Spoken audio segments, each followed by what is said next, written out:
Hi there, Stuart Fenton here again, and today we're looking at section 3 of the ChemSex knowledge series. And today we're going to be looking at the different approaches to helping someone who either wants to change or stop their ChemSex behavior. Now, when we're trying to help someone who wants to change their ChemSex behavior, what we're generally doing is looking at the behavior on a continuum from what we call harm reduction to abstinence. But before we go into this in more detail, a health professional needs to identify where the person is actually at on their journey. So I spoke in a previous video about Dane Griffiths, who works at the Gay Men's Sexual Health Alliance in Toronto. And one of the workshops he did at the Paris ChemSex conference last year was looking at where a gay man is on their journey to wanting to change their behavior. And the 5 different areas that he said you can speak to a gay man about when they're looking to change their behavior is guys, first of all, number 1, who don't want to change their crystal meth or chemsex behavior. Number 2, guys who are maintaining pleasurable and sustainable use over a long period of time. 3, guys who are struggling to maintain pleasurable or recreational use or are experiencing a range of adverse health and well-being outcomes.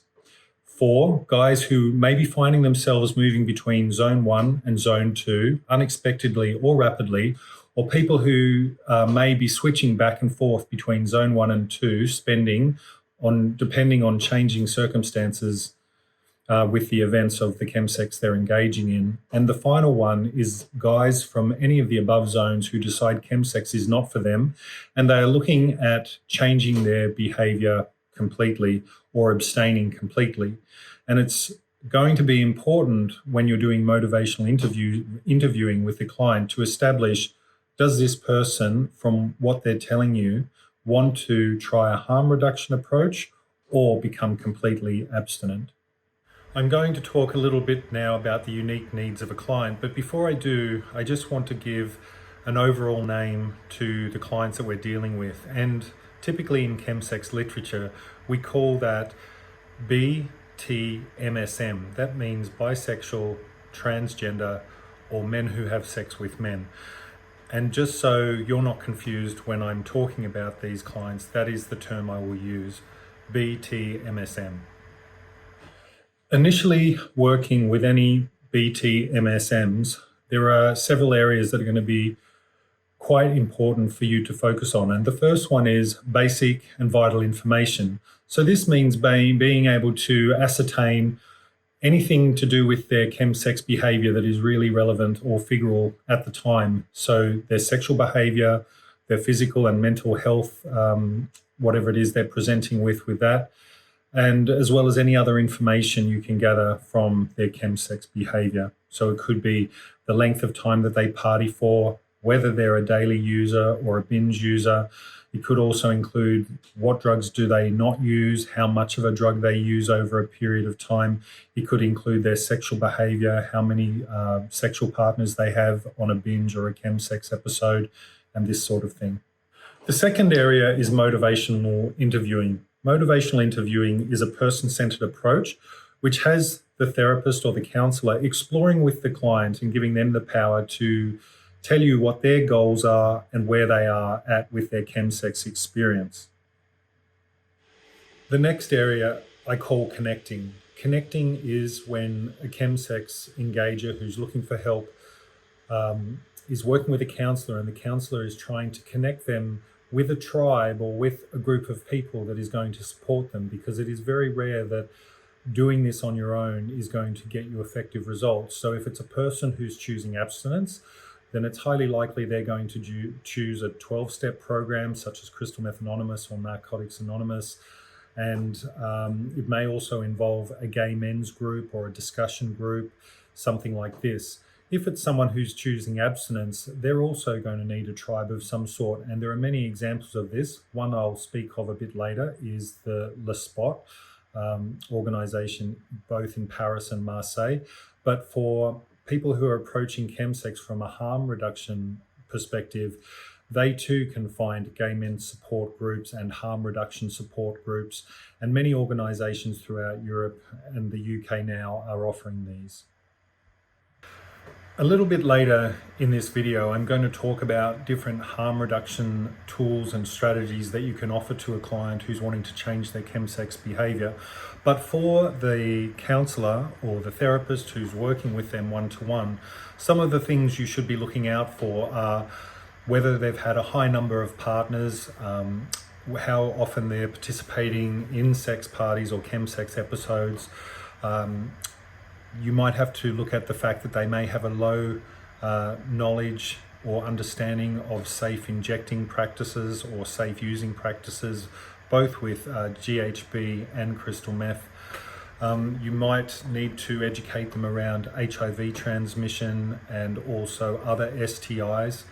And looking also at how, or understanding for the therapist, what it means to sexualize injecting or slamming, because this is actually quite a common feature of ChemSex.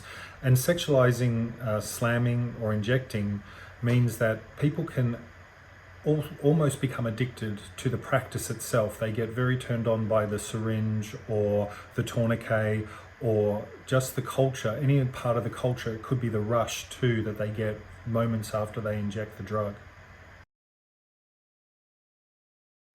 So what exactly is harm reduction? Harm reduction is an approach to helping people, especially in this case with ChemSex, getting them to reduce their drug-related harms or their sexual behavior-related harms. It's about meeting the client where they're at and being able to offer them skills and tools to be safer in the way that they engage in ChemSex.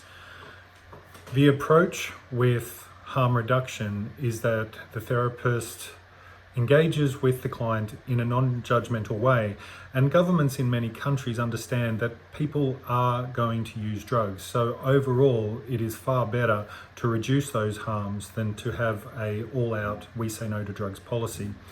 Three of the big benefits for a harm reduction approach are that it empowers a person to better take control of their ChemSex behavior. The quality of life for the individual and also for communities is improved, and also there is less chance of transmission of HIV, Hep C, gonorrhea, syphilis, and other sexually transmitted infections. So now I'm going to talk in more detail about applying harm reduction to specific aspects of ChemSex. But two of the most important approaches before I get into that is that a user should never use alone, and should also always make a habit of buying their drugs from the same dealer or a known person so that they know that the quality is safe. So the first aspect of ChemSex I'm going to talk about in regard to harm reduction is the use of GHB or GBL. So first of all, it's important to set an idea in your mind of how much of the GHB or GBL you're going to use in a particular session, and see if you can make sure that you stop when that amount of GHB has been used. The second one is to set time limits for when you take a dose of G. So typically most people find it safest to leave a 2 to 3 hour gap. And so also, if you are using G, it's really important to do your own doses, because otherwise, if you're taking G from other people, it's very easy to fall into taking G earlier than the 2 hour time period. And obviously the high risk of that is of overdose. It's really important that if you're on medication or you're on HIV medication to take a smaller dose of GHB, because it can interact with that medication and also lead to an overdose. Sleeping tablets is another medication that a person can take that if you mix it with GHB or GBL can lead you to an overdose. It's also important to know that GHB and GBL have different strengths or concentrations. Often GBL is the stronger one, and so especially if you're getting your drugs off the same dealer, it's really important to check with them what is the dose or what is a safe dose for this, and especially when you're taking the safe first dose is maybe take a little bit less than what's been suggested until you get a sense of how that liquid interacts with your body makeup. The most common dose of GHB is going to be somewhere between 0.5 0.5 mils and 2 mils of GHB per session. It's not a good idea to go higher than that. Also, it's going to be very helpful to know that you should never mix alcohol and GHB, as this can be fatal. Don't accept GHB or GBL from someone in a club, or if you're at home at a ChemSex party and you don't know the strength of their GHB or GBL, as that can also be quite dangerous. And finally, the last two harm reduction approaches to using GHB is that it's really important to always be using with other people. If you're at a ChemSex party and people begin to leave, it's important to stop using GHB as soon as you're the only person there. And also, what a lot of people do is they'll use a dropper bottle or a syringe that has a label of how much you're using, so that you know how much you're using each time. The next aspect of ChemSex I'm going to talk about in regard to harm reduction is crystal meth use. So first of all, with injecting, some tips or skills here to apply is never inject below the waist, never inject into hands or feet, never inject into a swollen or sore area. Also, vary your injecting sites as much as you possibly can. And after injecting, apply pressure so that the bleeding will stop. Some further safe injecting tips include always inject with someone else, always use a clean syringe or put your name on a syringe if you're at a ChemSex party, dispose of any injecting paraphernalia like swabs or syringes or needles safely, and also make sure that hands are washed before an injection takes place and afterwards as well, and never share a tourniquet. The other drug that's used a lot in ChemSex is called methadone, and when taking this drug, it can be quite irritating to the lining of the nose or to the throat. And a lot of people will snort this drug, but it can really create wounds or cuts in the nose. So often the best way to take it is to put it into a capsule or wrap it in something that is easily digestible and to swallow it. At the 2019 ChemSex conference in Paris, there were different workers there offering what they called a PIP pack. And a PIP pack is a pack of different resources that a person can take with them to a ChemSex party. And it includes things like lubricant, syringes, condoms, ambulance phone numbers, and information about legal issues in case you're arrested or if you see something going on at a sex party that doesn't seem quite right. And also information about taking fluids and eating and information like this. So these PIP packs are a very good resource for the chemsexer who's wanting to apply a harm reduction approach. Other resources that are going to help BT MSMs approach sex in a safer way, or chemsex in a safer way, is to be educated about viral and bacterial infections and STIs and how they are transmitted, to make sure that you're checking condoms on a regular basis throughout a chemsex episode for breakages. Also, to set a time limit on how long you are partying for, so that you can make sure that you're eating when you need to eat or drinking fluids when you need to, and also going to sleep when you need to. Also, providing workshops for chemsexers is really important by different organisations to educate people about all the harm reduction strategies. And also having a designated sober person at a chemsex party is really important. Sometimes people are not really going to want to be in that environment when they're the only sober person. But if there is someone who is willing to be sober and oversee what's going on, that can be very helpful as well. 2 suggestions for people who are engaging in long sex episodes or fisting, for example, are to check for sores and cuts on the hand before engaging in this kind of sex. Also checking for condoms, whether there are any breakages in the condom. And also often using your own lubricant will lessen the chance of less blood or anal mucus causing contamination. In regard to water sports and sex toys, with water sports, it's a very low chance of passing on HIV infection, and many website pages will tell you no risk. In regard to dildos, butt plugs and fleshlights, these do have the chance to pass over infection, so it's really important after using them to wash them with warm soapy liquid or sterilizing liquid as well. And often if you're playing with them during a ChemSex episode, to use condoms on them as well if you can. If you're working in an organisation that wants to take a harm reduction approach, then some of the things that you can do is to provide drug testing for people when they bring their drugs in, safe slamming kits. So I think I mentioned them before when I talked about the PIP pack, and also sending harm reduction workers into party spaces, saunas, and sometimes nightclubs. Mainline, which is an organisation in Amsterdam, often will send their workers to sex clubs or saunas just to gently talk to clients who are wanting to talk to them and giving out information about harm reduction approaches. Some organisations run harm reduction approached programs which can last anywhere from 5 to 10 weeks, each week with a different topic. And people who are really not wanting to take an abstinence approach find these kind of groups really helpful for when they're trying to change their ChemSex behaviour. And I'm just going to give you a list of names of different organisations that will offer drug testing kits on their websites or harm reduction information on their websites. And these include Mainline in Amsterdam, which I just mentioned before, the GMHC, which is in New York City, the Terence Higgins Trust in London, 5016 Street, which is in London as well, and also at davidstewart.org. There's loads of information there about harm reduction approaches.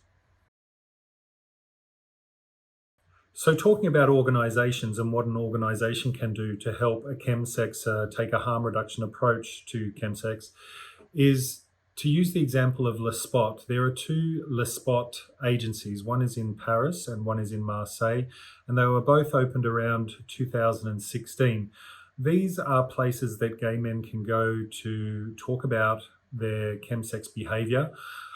They will offer both harm reduction and abstinence approaches depending on what the person wants.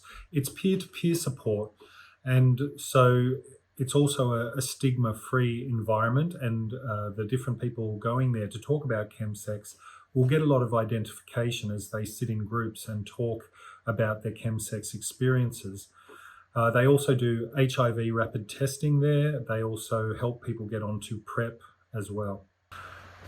Most people say that one of the powerful aspects of going to Le Spot is that they get to talk in groups about different aspects of ChemSex, and some of these aspects will include harm reduction, sexuality, pleasure, self-esteem, addiction, how to deal with cravings, and also the consequences of their ChemSex behaviour on their social lives.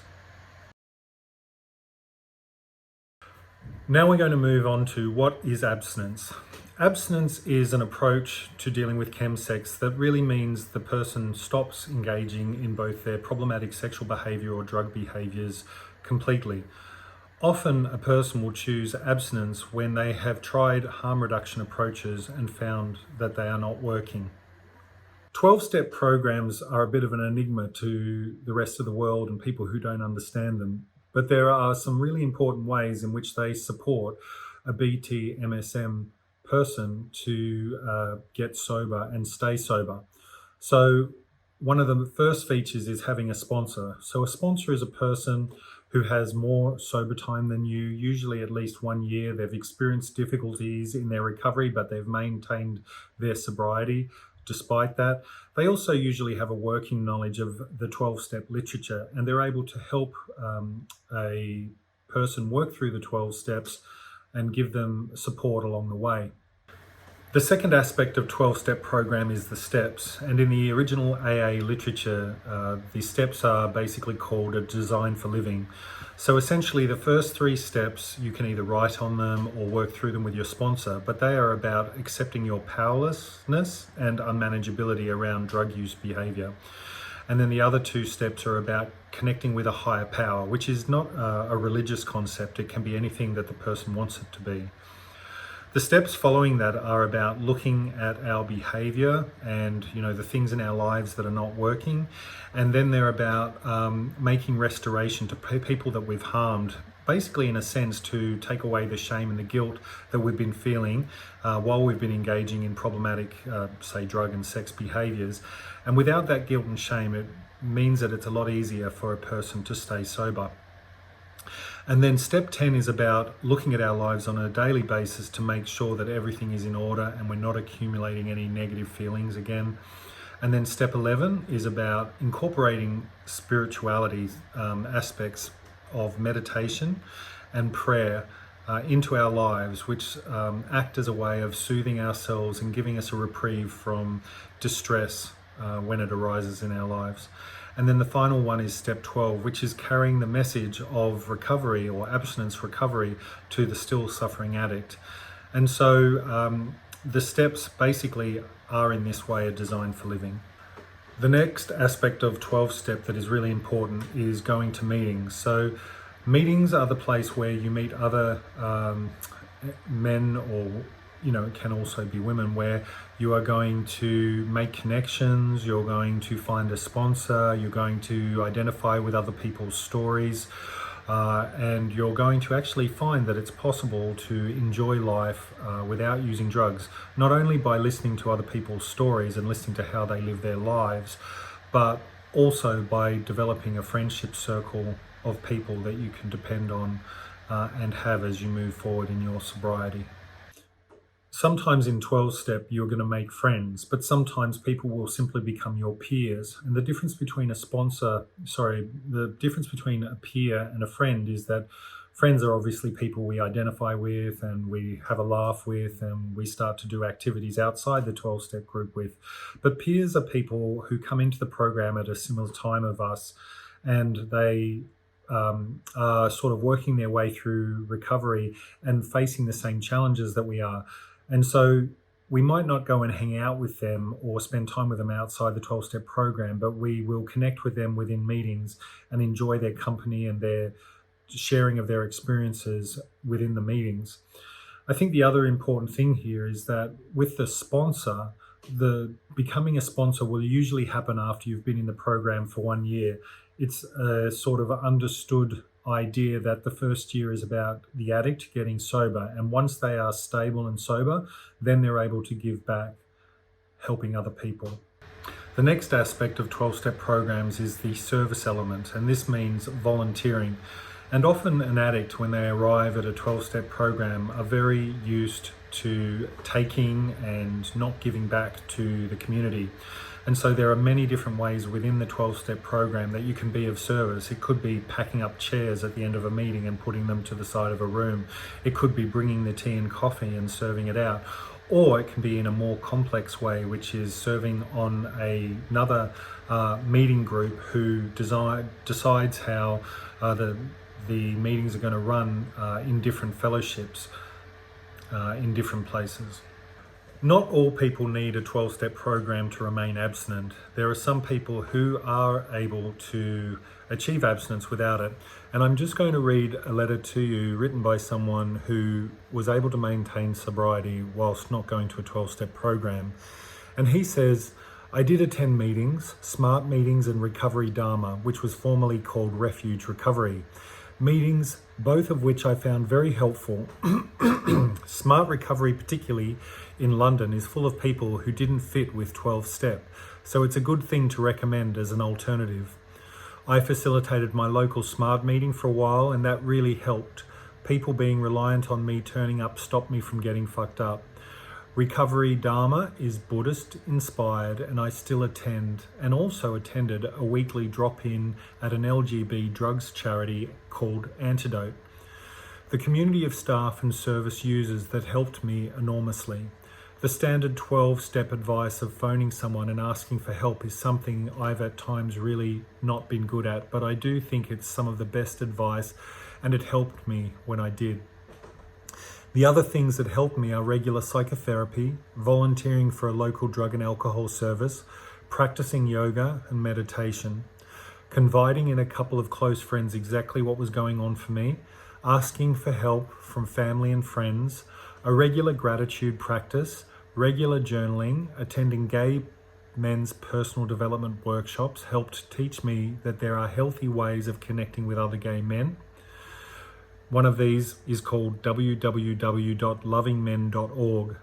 My HIV clinic has also been really helpful by being open-minded and clued up about ChemSex, and for never shaming me in any way, which made it easy to be upfront about what was going on.